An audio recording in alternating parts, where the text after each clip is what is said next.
Hello students, welcome back to my channel Shubham lecturer, myself Shubham Goswami. आज का ये video बहुत ही इंपॉर्टेंट वीडियो है उन सभी स्टूडेंट्स के लिए जो इस बार 12th में हैं और जिनको बोर्ड एग्जाम 2023 देना है। तो जितने भी स्टूडेंट इस बार 2023 बोर्ड एग्जाम देने वाले हैं वो आज की इस वीडियो को शुरू से लेकर लास्ट तक देखेंगे, नहीं तो बाद में आपको पछताना पड़ेगा, क्योंकि ये वीडियो बहुत ही स्पेशल वीडियो है और अब आपका बोर्ड एग्जाम बहुत ज्यादा नजदीक है। ऐसे में आपको उन सभी क्वेश्चंस, उन सभी टॉपिक्स को पढ़ना होगा जो आपके बोर्ड एग्जाम के लिए बहुत ही ज्यादा इंपॉर्टेंट है।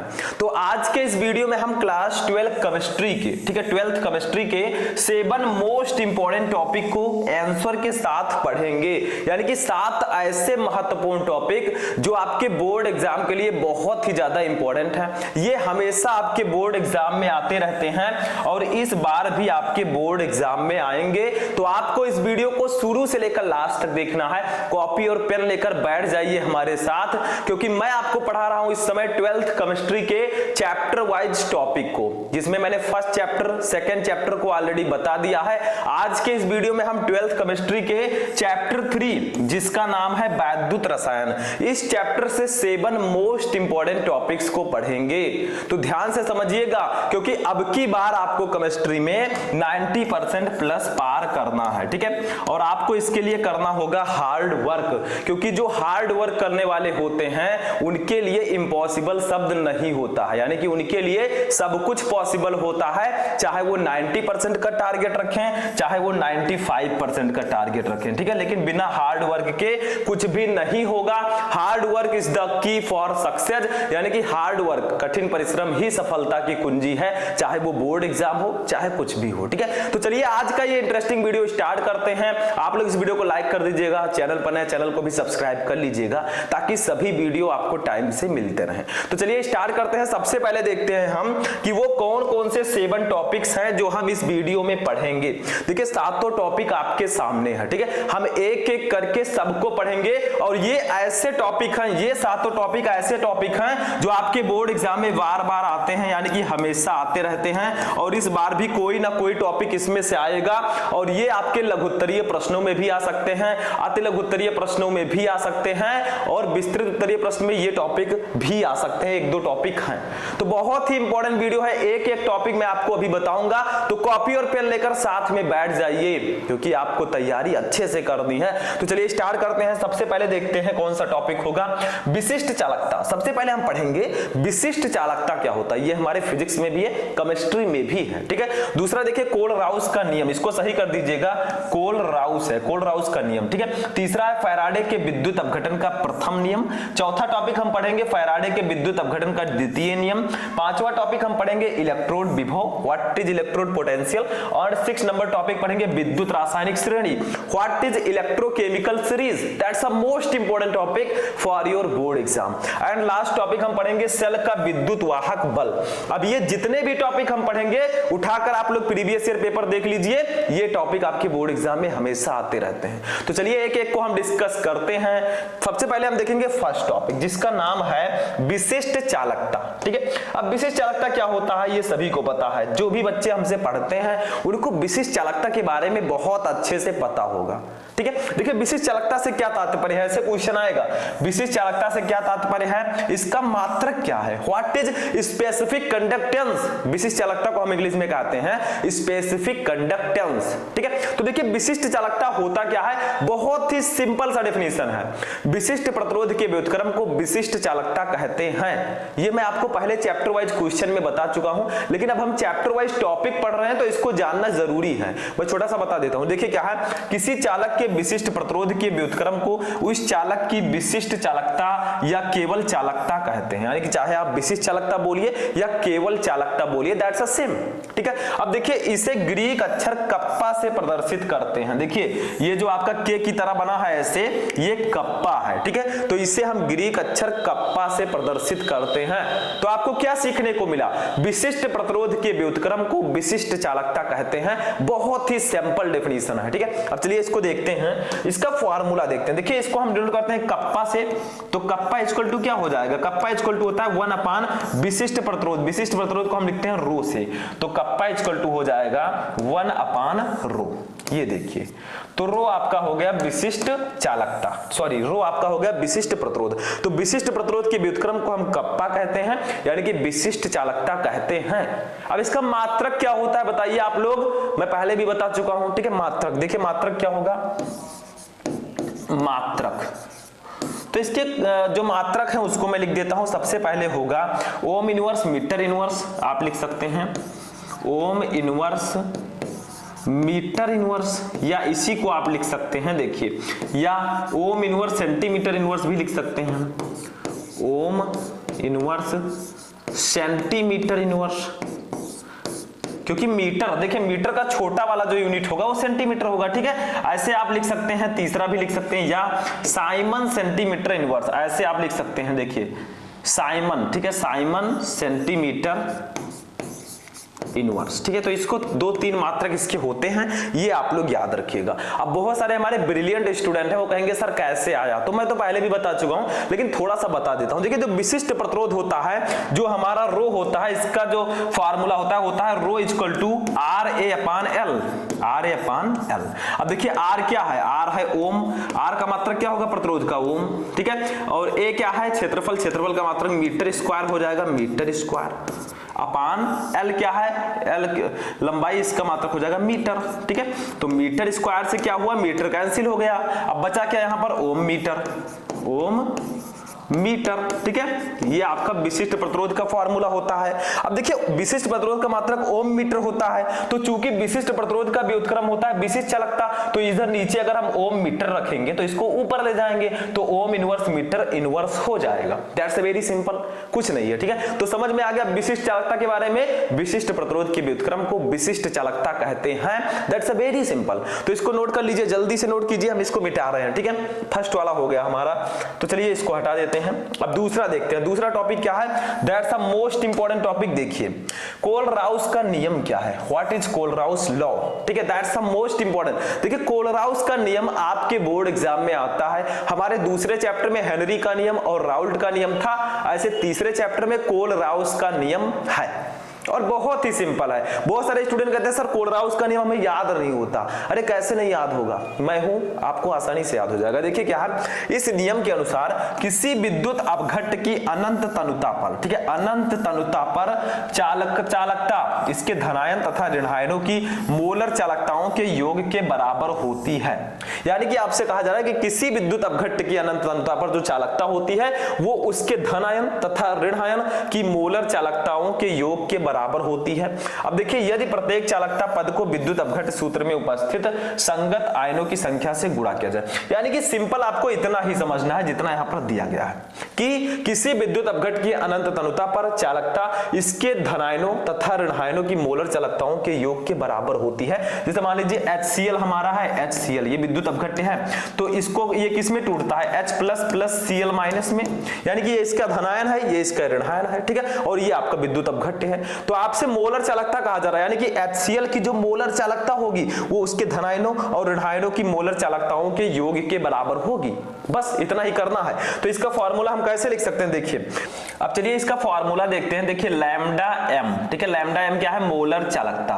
देखिए अनंत तनुता पर कर देंगे, ये अनंत का चिन्ह है, ठीक है, और विद्युत अपघट्ट हम ले लेते हैं HCl, ठीक है, तो ये किसके बराबर होगा, देखिए लैम्डा एम HCl का मतलब क्या होगा, ऊपर अनंत लगा है तो अनंत तनुता पर HCl की मोलर चालकता, ठीक है, अनंत तनुता पर हमारे विद्युत अपघट्ट HCl की मोलर चालकता जो होगी वो उसके धनायनों तथा ऋणायनों की मोलर चालकताओं के योग के बराबर होगी। तो देखिए यहां पर इसको कैसे लिखेंगे, यहां पर लिखेंगे लैम्डा, ठीक है, लैम्डा, और यहां पर आपका हो जाएगा H प्लस और प्लस लैम्डा Cl माइनस, ठीक है, लैम्डा Cl माइनस। तो ये इन दोनों को योग के बराबर होगी, तो यही आपका कहा गया है नियम में, ठीक है। इसको मैं कर देता हूं ब्रैकेट में, ऐसे कर दीजिए क्योंकि ये बहुत ही इंपॉर्टेंट टॉपिक है। अब देखिए जो HCl हमारा है ये किस में गया, अपने धन आयनों और ऋण आयनों की मोलर चालकताओं के योग के बराबर है। तो इसीलिए कहा गया कि किसी विद्युत अपघट्ट की अनंत तनुता पर चालकता, यानी कि HCl आपका विद्युत अपघट्ट है, इसकी अनंत तनुता पर जो मोलर चालकता होगी वो उसमें उपस्थित वो उसके धनायनों तथा ऋणायनों की मोलर चालकताओं के योग के बराबर होती है, यानी इसके धनायन H+ और ऋणायन Cl- के योग के बराबर होती है, इसकी मोलर चालकता के योग के बराबर होती है। यही आपका है कोलराउस का नियम, बहुत ही सिंपल है, इसमें कुछ नहीं है, ठीक है। समझ में आया? तो कोलराउस का नियम समझ में आ गया, बहुत ही सिंपल है, तो इसको भी आप लोग कर लीजिए नोट। तब हम देखेंगे अपना थर्ड टॉपिक, ठीक है। नोट कर लीजिए, इसको नोट हो गया, आप लोग रोक कर वीडियो नोट कर लिया कीजिए, ठीक है। तीसरा देखिए, तीसरा टॉपिक जो है that's the most important topic for your board exam, Faraday का विद्युत अपघटन का नियम। देखिए फैराडे का विद्युत अपघटन का नियम हमारे तीसरे चैप्टर यानी कि विद्युत रसायन में बहुत ज्यादा इंपॉर्टेंट है, और इन्होंने दो नियम दिए, फैराडे के विद्युत अपघटन का प्रथम नियम और फैराडे के विद्युत अपघटन का सेकंड नियम, तो दोनों को हम पढ़ेंगे, ठीक है। सबसे पहले पढ़ते हैं फैराडे के विद्युत अपघटन का प्रथम नियम, लिखिए। तो देखिए इसमें होता क्या है, इस नियम के अनुसार विद्युत अपघटन की प्रक्रिया में किसी इलेक्ट्रोड विशेष पर मुक्त या एकत्रित पदार्थ का द्रव्यमान विलयन में प्रवाहित की गई विद्युत की मात्रा यानी कि कुल आवेश के समानुपाती होती है। यानी कि कहा गया है कि विद्युत अपघटन की प्रक्रिया में, जो सेल में विद्युत अपघटन की प्रक्रिया होती है, इसमें देखिए किसी इलेक्ट्रोड पर, अब देखिए इलेक्ट्रोड में आपका एनोड और कैथोड होता है सेल में, तो देखिए किसी भी इलेक्ट्रोड पर जो एकत्रित पदार्थ का द्रव्यमान होता है, देखिए किसी इलेक्ट्रोड विशेष पर मुक्त या एकत्रित पदार्थ का जो द्रव्यमान होगा वो उस विलयन में प्रवाहित की गई विद्युत की मात्रा यानी कि कुल आवेश के समानुपाती होता है। इसी को हम कहते हैं फैराडे की विद्युत अपघटन का प्रथम नियम। अब इसका फार्मूला हम समझ लेते हैं, बहुत ही सिंपल है। देखिए जो पदार्थ एकत्रित हुआ है इलेक्ट्रोड पर उसको हम लोग डिनोट करते हैं W से, तो W किसके समानुपाती होता है, उस विलयन में प्रवाहित की गई कुल आवेश के, तो W = Q हो जाएगा। हमारे इस नियम से, फैराडे के विद्युत अपघटन के प्रथम नियम से W समानुपाती क्यों, क्योंकि आपसे कहा गया कि विद्युत अपघटन की प्रक्रिया में किसी इलेक्ट्रोड विशेष पर मुक्त जो पदार्थ का द्रव्यमान होता है W, वो उस विलयन में प्रवाहित की गई कुल आवेश के समानुपाती होता है। तो देखिए जो W होगा वो Q के समानुपाती होगा। अब हमने पढ़ा है Q = क्या होता है, Q = चूंकि यहां पर मैं लिख देता हूं, Q = होता है IT, सभी को पता है Q = क्या होता है, IT होता है। तो यहां पर हम W अनुक्रमानुपाती Q के जगह पर IT रख देंगे, ठीक है। अब देखिए हमें समानुपाती के चिन्ह को हटाना होगा, तो W = हमारा क्या हो जाएगा, जब समानुपाती के चिन्ह को हटाएंगे तो यहां पर Z जुड़ जाएगा, तो ZIT आपका फार्मूला हो जाएगा, ठीक है। तो ये होगा प्रथम नियम, फैराडे की विद्युत अपघटन का प्रथम नियम का फार्मूला। अब यहां पर बहुत सारे स्टूडेंट कहेंगे सर I क्या है, I है धारा, T है समय, W है विशेष जो पदार्थ का द्रव्यमान है, एकत्रित पदार्थ का द्रव्यमान, ठीक है, और Q क्या है, आवेश। अब देखिए Z क्या है, बहुत सारे स्टूडेंट कंफ्यूज होंगे, अरे सर जी Z यहाँ पर क्या है, तो Z है समानुपाती स्थिरांक। Z क्या है, समानुपाती स्थिरांक, समानुपाती स्थिरांक, या इसी को हम क्या बोलते हैं, आप लोग दूसरा नाम अपने आप लिख लीजिएगा, विद्युत रासायनिक तुल्यांक, ठीक है। इसके दो नाम हैं, एक तो है आपका समानुपाती स्थिरांक और दूसरा है विद्युत रासायनिक तुल्यांक, ठीक है। तो दोनों को नोट कर लीजिएगा, बहुत ज्यादा इंपॉर्टेंट है। तो ये आपका हो गया फैराडे के विद्युत अपघटन का प्रथम नियम, ठीक है, बहुत ही इंपॉर्टेंट है, इसको आप लोग नोट कर लीजिए। इसके बाद हम दूसरे नियम को देखेंगे, ठीक है, नोट कर लीजिए, इसको नोट हो गया। चलिए आगे बढ़ते हैं, दूसरा नियम देखते हैं। ऐसे स्टेप बाय स्टेप आपको एक एक टॉपिक पढ़ना है, तभी आप लोग केमिस्ट्री में टॉपर बन पाएंगे। ऐसा नहीं है कि आप कॉपी पेन लेकर बैठे हैं, पापा देख रहे हैं कि हाँ बच्चा पढ़ रहा है, मम्मी देख रही बच्चा पढ़ रहा है, और बच्चा कॉपी किताब में मोबाइल रखकर देख रहा है, रील्स देख रहा है, शॉर्ट वीडियो देख रहा है। ऐसा करने से कुछ नहीं होगा। रील्स देखने, शॉर्ट वीडियो देखने से सिर्फ और सिर्फ टाइम वेस्ट होता है, ये आप देखिएगा। लेकिन जब बोर्ड एग्जाम फिनिश हो जाएगा, आप टॉपर बनकर निकलेंगे, उसके बाद आप देखिए कोई प्रॉब्लम नहीं है, लेकिन आज का जो समय है इसको सिर्फ और सिर्फ अपने स्टडी में यूज कीजिए, क्योंकि ये बहुत इंपॉर्टेंट टाइम है। इसको अगर आपने गंवा दिया तो प्रॉब्लम हो जाएगी, ठीक है। दूसरा देखिए, चौथा टॉपिक, फैराडे के विद्युत अपघटन का द्वितीय नियम लिखिए। What is the second law of Faraday electrolysis, ठीक है, फैराडेज इलेक्ट्रोलिसिस सेकंड लॉ। दूसरा नियम क्या है, तो ये भी वैसे है। देखिए यहां पर क्या है, इस नियम के अनुसार जब श्रेणी क्रम में जुड़े विभिन्न विद्युत अपघट्यों के विलयन में समान मात्रा में विद्युत प्रवाहित की जाती है तो इलेक्ट्रोडों पर मुक्त पदार्थों के द्रव्यमान उनके तुल्यांकी भारों के समानुपाती होते हैं, ठीक है। तो ये भी बहुत ही ज्यादा सिंपल है। क्या कहा गया है, जब श्रेणी क्रम में जुड़े विभिन्न विद्युत अपघट्यों के विलयन में, मान लीजिए विद्युत अपघट्य का विलयन है इसमें, ठीक है, यहां पर दो हैं, दोनों क्या है, श्रेणी क्रम में जुड़े हुए हैं। किस क्रम में जुड़े हैं, दोनों देखिए श्रेणी क्रम में जुड़े हैं, ठीक है। अब इस विद्युत अपघट्य, इसमें क्या है, विद्युत अपघट्य है, ठीक है, इसमें क्या है, विद्युत अपघट्य। विद्युत अपघट्य आप कुछ भी ले सकते हैं, CuSO4 कॉपर सल्फेट या फिर HCl कुछ भी ले सकते हैं, ठीक है। अब देखिए जब श्रेणी क्रम में जुड़े विभिन्न विद्युत अपघट्यों, ये दोनों विद्युत अपघट्य हैं, ये दोनों क्या है, श्रेणी क्रम में जुड़े हुए हैं, तो जब इनके विलयन में हम समान मात्रा में विद्युत धारा प्रवाहित करेंगे, मान लीजिए समान मात्रा में हमने धारा प्रवाहित की, ठीक है, समान मात्रा में, तो इलेक्ट्रोडों पर मुक्त पदार्थ का जो द्रव्यमान होगा, तो इनके जो इलेक्ट्रोड हैं उन पर जो मुक्त पदार्थ का द्रव्यमान होगा वो उनके तुल्यांकी भारों के समानुपाती होगा, ठीक है। तो मुक्त पदार्थ के द्रव्यमान को हम किससे लिखेंगे, हम लिखेंगे W1 से। जैसे दो है हमारे विद्युत अपघट्य, तो एक को मान लेते हैं W1, तो W1 जो होगा वो उसके तुल्यांकी भार के समान होगा, तुल्यांकी भार को हम E1 से लिखेंगे, ठीक है। ऐसे हम W2 को क्या लिख सकते हैं, दो है हमारे पास, यानी कि श्रेणी क्रम में जुड़े हैं, तो W2 समानुपाती E2। अब यहां पर W1 क्या है, W1 है पदार्थ का द्रव्यमान, ठीक है, और E1 क्या है, उसका तुल्यांकी भार, यानी कि दो विद्युत अपघट्य हैं, श्रेणी क्रम में जुड़े हैं। क्या लिखा है, जब श्रेणी क्रम में जुड़े विभिन्न विद्युत अपघट्यों, कई विद्युत अपघट्य हो, चाहे वो एक हो, दो हो, मैंने यहां पर दो लिया है, आप तीन भी ले सकते हैं, ठीक है। तो इसमें अगर समान मात्रा में विद्युत प्रवाहित की जाती है तो इलेक्ट्रोडों पर मुक्त जो पदार्थ का द्रव्यमान W होगा वो उनके तुल्यांकी भारों के समानुपाती होगा।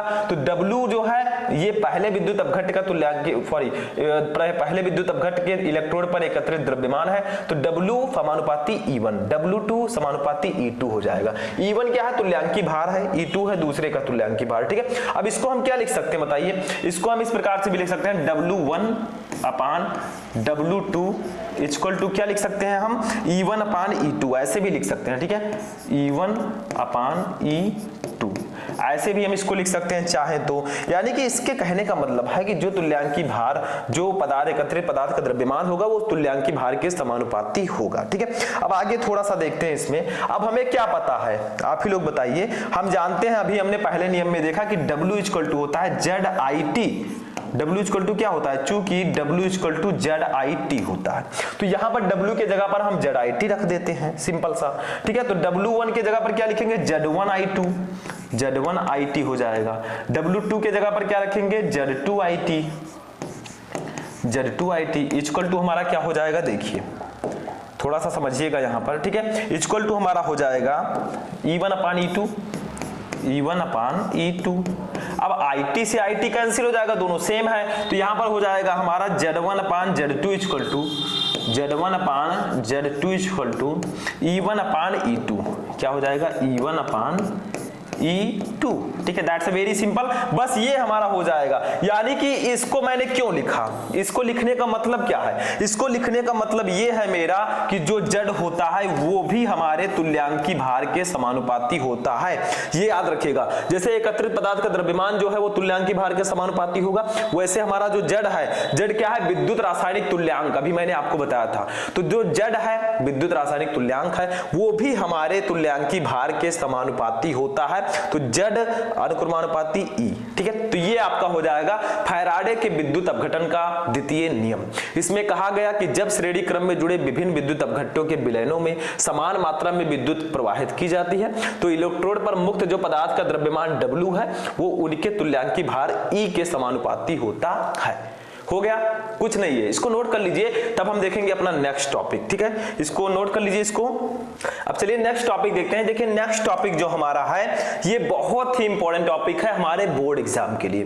देखिए क्या है टॉपिक, इलेक्ट्रोड विभव किसे कहते हैं, इसका मान किन किन कारकों पर निर्भर करता है। ठीक है, यानी कि what is electrode potential. Electrode विभव क्या होता है, बहुत ही सिंपल है। देखिए अभी मैं समझाऊंगा, आपको अच्छे से समझ में आ जाएगा। कोई चीज तुरंत याद नहीं हो जाती, आपको उसको समझना पड़ेगा। और मान लीजिए आपको इंस्टेंट याद भी हो जाती है तो आप उसको भूल जाएंगे। ठीक है, तो रिपीट करते रहिए तभी समझ में आएगा। देखिए इलेक्ट्रोड विभव क्या होता है, पहले इसका डेफिनेशन समझते हैं। जब किसी धातु को उसी धातु के किसी लवण विलयन में रखा जाता है तो धातु तथा विलयन के संपर्क स्थल पर वैद्युत दिक् स्तर उत्पन्न हो जाता है, जिसके फलस्वरूप धातु तथा विलयन के मध्य विभवांतर उत्पन्न हो जाता है, जिसे इलेक्ट्रोड विभव कहते हैं। यानी कि आपसे क्या कहा गया, मान लीजिए ये एक कॉपर की छड़ है। ठीक है, कॉपर की ये एक छड़ है। अब मान लीजिए इसी को हम इसके लवणीय विलयन में, यानी कि कॉपर सल्फेट का ये विलयन है, कॉपर सल्फेट का ये विलयन है। ठीक है, ये अब देखिए मान लीजिए इस कील को इसी के विलयन में हम ऐसे डुबो देते हैं तो होगा क्या, इसमें एक दिक् स्तर उत्पन्न हो जाएगा और जो कॉपर की छड़ है यानी कि कॉपर है और कॉपर सल्फेट का विलयन है, इसके मध्य एक विभव उत्पन्न हो जाएगा जिसको हम लोग इलेक्ट्रोड विभव कहते हैं। ठीक है, तो वही डेफिनेशन कहा गया कि जब किसी धातु को, यानी कि कॉपर, मान लीजिए कॉपर एक धातु है, इसको इसी के धातु के किसी लवण विलयन में, यानी कि इसी के धातु के विलयन में डुबोया जाता है, रखा जाता है, तो धातु विलयन के संपर्क स्थल पर वैद्युत दिक् स्तर यानी कि इलेक्ट्रिकल डबल लेयर उत्पन्न हो जाता है, जिसके फलस्वरूप धातु तथा विलयन के मध्य विभवांतर उत्पन्न हो जाता है, जिसे इलेक्ट्रोड विभव हम कहते हैं। यानी कि जब हम कॉपर को कॉपर सल्फेट के विलयन में लाते हैं, कॉपर की छड़ को या कॉपर के कील को, तो क्या होता है, कॉपर और कॉपर सल्फेट के विलयन में एक विभव उत्पन्न हो जाएगा जिसको हम लोग इलेक्ट्रोड विभव बोलेंगे। ठीक है, अब आगे देखते हैं। इसे ई नॉट से प्रकट करते हैं, यानी कि इसे ई नॉट से प्रदर्शित करते हैं और इसे बोल्ट में मापा जाता है, यानी कि इसको बोल्ट में हम मापते हैं। अब उदाहरण समझ लीजिए, ऐसे आप उदाहरण भी दे सकते हैं। जब कॉपर की छड़ कॉपर सल्फेट के विलयन में डुबोई जाती है तो कॉपर की छड़ विलयन के सापेक्ष ऋणावेशित हो जाती है। अभी मैंने आपको बताया था कि कॉपर को कॉपर सल्फेट के विलयन में जब डुबोया जाता है तो क्या होता है, कॉपर की छड़ विलयन के सापेक्ष ऋणावेशित हो जाती है, जिससे कॉपर धातु और कॉपर आयनों के मध्य विभवांतर उत्पन्न हो जाता है। इसी विभवांतर को हम बोलते हैं इलेक्ट्रोड विभव। ठीक है, तो इसमें कुछ भी नहीं है, बहुत ही सिंपल था, तो इसको भी समझ लिया आप लोग। अब देखते हैं एक और टॉपिक इसमें है कि यह किन किन कारकों पर निर्भर करता है, इसको भी देख लेते हैं। देखिए इलेक्ट्रोड विभव जो होता है ये निम्नलिखित कारकों पर निर्भर करता है, यानी कि जो इलेक्ट्रोड विभव होता है वो कुछ कारकों पर डिपेंड करता है। जैसे देखिए सबसे पहला चालक की प्रकृति, यानी कि चालक की प्रकृति कैसी है ये उस पर भी डिपेंड करता है। देखिए जिस इलेक्ट्रोड की चालकता अधिक होगी वह उतना ही इलेक्ट्रोड विभव उत्पन्न करता है, यानी कि जिस इलेक्ट्रोड की चालकता जितनी अधिक होगी वह उतना ही इलेक्ट्रोड विभव उत्पन्न करेगा। दूसरी चीज धात्विक आयन की विलयन में सांद्रता, यानी कि जो धात्विक आयन है उसकी विलयन में सांद्रता कैसी है उस पर भी ये डिपेंड करता है। जैसे देखिए सांद्रता बढ़ाने पर इलेक्ट्रोड विभव का मान घटता है, क्योंकि सांद्रता बढ़ाने पर आयनन घट जाता है, फलस्वरूप चालकता कम हो जाती है। यानी कि आप मान लीजिए सांद्रता बढ़ाते हैं विलयन की तो क्या होगा, इलेक्ट्रोड विभव का मान घटेगा, ये याद रखिएगा। तीसरा देखिए तापक्रम पर, यानी कि यह टेम्परेचर पर भी डिपेंड करता है। देखिए इलेक्ट्रोड विभव का मान ताप पर भी निर्भर करता है, जो ताप बढ़ाने पर आयनन बढ़ जाने के कारण होता है। यानी कि इलेक्ट्रोड विभव जो है वो टेम्परेचर पर भी डिपेंड करता है। अगर आप ताप बढ़ाएंगे तो आयनन विभव भी बढ़ जाएगा। तो यहां पर समझ में आ चुका होगा कि इलेक्ट्रोड विभव क्या होता है और यह किन किन कारकों पर निर्भर करता है। ठीक है, दैट्स अ वेरी इंपॉर्टेंट, तो इसको भी नोट कर लीजिए। तब हम देखते हैं नेक्स्ट टॉपिक। ठीक है, नोट कर लीजिए। अब देखिए नेक्स्ट टॉपिक हमारा क्या है, ये बहुत इंपॉर्टेंट है। देखिए नेक्स्ट टॉपिक हमारा क्या है, बहुत ही इंपॉर्टेंट टॉपिक है, दैट्स अ वीवीआई टॉपिक, यानी कि वेरी वेरी इंपॉर्टेंट टॉपिक है और ये आपके बोर्ड एग्जाम में लघु उत्तरीय प्रश्नों में आता है। तो देखिए क्या है क्वेश्चन कि वैद्युत रासायनिक श्रेणी किसे कहते हैं, इसके प्रमुख लक्षण तथा दो प्रमुख उपयोग लिखिए। यानी कि व्हाट इज इलेक्ट्रोकेमिकल सीरीज, यानी कि विद्युत रासायनिक श्रेणी क्या होती है, ये बहुत ही इंपॉर्टेंट टॉपिक है। तो क्या होता है बताइए, थर्ड चैप्टर में मैंने आपको बताया था। ठीक है, तो विद्युत रासायनिक श्रेणी किसे कहते हैं, पहले इसका डेफिनेशन समझेंगे, फिर इसके प्रमुख लक्षण तथा दो उपयोग भी देखेंगे। तो ध्यान से समझिएगा क्योंकि ये क्वेश्चन बिल्कुल भी मिस नहीं करना है, ठीक है। तो देखिए वैद्युत रासायनिक श्रेणी क्या होती है, ऐसे हेडिंग एक डालेंगे सुंदर सा और लिखेंगे विभिन्न धातुओं तथा धातुओं के मानक इलेक्ट्रोड विभव, यानी कि अपचयन विभव को बढ़ते हुए क्रम में रखने पर जो श्रेणी प्राप्त होती है उसे वैद्युत रासायनिक श्रेणी कहते हैं। यानी कि सिंपल अगर समझें तो धातुओं और अधातुओं के अपचयन विभव को बढ़ते हुए क्रम में रखने पर जो श्रेणी प्राप्त होती है उसको विद्युत रासायनिक श्रेणी कहते हैं। या ऐसे भी कह सकते हैं विभिन्न धातुओं तथा धातुओं के मानक इलेक्ट्रोड विभव, चाहे आप मानक इलेक्ट्रोड विभव कहें चाहे अपचयन विभव कहें, ठीक है, इसको बढ़ते हुए क्रम में रखने पर जो श्रेणी हमें प्राप्त होती है उसे हम वैद्युत रासायनिक श्रेणी कहते हैं। यानी कि वैद्युत रासायनिक श्रेणी में हम धातुओं और अधातुओं के उनके मानक इलेक्ट्रोड विभव यानी कि अपचयन विभव के बढ़ते हुए क्रम में रखते हैं, ठीक है। बस ये हो गया। अब इसके कुछ प्रमुख लक्षण देख लेते हैं और इसके उपयोग देख लेते हैं। तो देखिए लक्षण में क्या है, ये इंपॉर्टेंट है, वैद्युत रासायनिक श्रेणी के लक्षण। ये अलग से भी आता है, कभी कभी ऐसा आता है कि वैद्युत रासायनिक श्रेणी के कोई 5 लक्षण लिखिए, कोई 4 लक्षण लिखिए, तो वो आपको यहां पर बताना होगा। तो देखिए सबसे पहले देखिए, श्रेणी में ऊपर से नीचे की ओर जाने पर तत्वों की अपचयन क्षमता घटती है, जबकि नीचे से ऊपर की ओर जाने पर अपचयन क्षमता बढ़ती है। यानी कि अगर आप ऊपर से नीचे आएंगे तो तत्वों की अपचयन क्षमता घटेगी और जब नीचे से ऊपर जाएंगे तो अपचयन क्षमता बढ़ेगी, सिंपल है, ठीक है। तो ये पहला लक्षण इसका है। दूसरा देखिए क्या है, हाइड्रोजन से ऊपर के सभी तत्व अम्लों से अभिक्रिया करके हाइड्रोजन गैस मुक्त करते हैं, जबकि नीचे वाले तत्व अम्लों से क्रिया करके हाइड्रोजन गैस मुक्त नहीं करते। देखिए अभी यहाँ पर अगर इलेक्ट्रोकेमिकल सीरीज होता तो मैं आपको अच्छे से समझा देता। आप लोग बुक उठा लीजिए और मैं जो बता रहा हूं उसके अकॉर्डिंग आप देखिए। तो देखिए जो इलेक्ट्रोकेमिकल सीरीज है इसमें जो हाइड्रोजन से ऊपर के तत्व हैं वो अम्लों से क्रिया करके हाइड्रोजन गैस मुक्त करते हैं और जो नीचे वाले तत्व हैं यानी कि हाइड्रोजन से नीचे वाले तत्व हैं वो अम्लों से अपक्रिया करके हाइड्रोजन गैस मुक्त नहीं करते। ये दूसरा लक्षण है वैद्युत रासायनिक श्रेणी का, ठीक है। ऐसे तीसरा देखिए क्या है, हाइड्रोजन से ऊपर के सभी तत्व जल या भाप के साथ क्रिया करके H2 गैस देते हैं। यानी कि हाइड्रोजन से हमारे केमिकल सीरीज में हाइड्रोजन से ऊपर के जितने भी तत्व होंगे वो जल या भाप से क्रिया करके हाइड्रोजन गैस देंगे, ठीक है। ये तीसरा प्रॉपर्टी है, तीसरा लक्षण है, तो इसको भी नोट कर लीजिए। चौथा देखिए क्या है, जिस तत्व का अपचयन विभव जितना अधिक होता है वह उतना ही प्रबल आक्सीकारक होता है। यानी कि जिसका अपचयन विभव जितना ज्यादा होगा वह उतना ही ज्यादा आक्सीकारक होगा। और पांचवा भी इसी से रिलेटेड है, जिस तत्व का अपचयन विभव जितना कम होता है वह उतना ही ज्यादा अपचायक होता है। यानी कि इसमें दोनों में समझना है कि जिस तत्व का अपचयन विभव ज्यादा होगा वह प्रबल आक्सीकारक होगा और जिस तत्व का अपचयन विभव जितना कम होगा वह उतना ही प्रबल अपचायक होगा। तो दोनों लगभग सेम है, बस थोड़ा थोड़ा डिफरेंस है, उसको आप लोग समझ लीजिएगा। तो ये है वैद्युत रासायनिक श्रेणी के लक्षण। अब देखते हैं इसका उपयोग कहां कहां होता है, इसको समझ लीजिए। देखिए एक और है भी, श्रेणी का ऊपर वाला तत्व नीचे वाले तत्व को उसके विलयन से विस्थापित कर देता है, ठीक है, ये है। अब देखिए हमारा उपयोग आता है, उपयोग समझिए कहां होता है। देखिए वैद्युत रासायनिक श्रेणी के 2 उपयोग निम्नवत हैं। सबसे पहला, किसी सेल के मानक वैद्युत वाहक बल का निर्धारण करने में, यानी कि किसी सेल के अगर मानक वैद्युत वाहक बल का निर्धारण करना है तो वैद्युत रासायनिक श्रेणी को उपयोग में लाया जाता है। दूसरा देखिए, धातुओं की क्रियाशीलता की तुलना करने में, यानी कि धातुओं की क्रियाशीलता की तुलना करने में भी विद्युत रासायनिक श्रेणी का उपयोग होता है, ठीक है। तो 2 प्रमुख उपयोग हैं इसके, इसको भी नोट कर लीजिए, ठीक है। बहुत इंपॉर्टेंट है ये टॉपिक, आपको पढ़कर ही जाना है, डोंट मिस दिस टॉपिक। तो इसको नोट कर लीजिए। चलिए नेक्स्ट टॉपिक देखते हैं।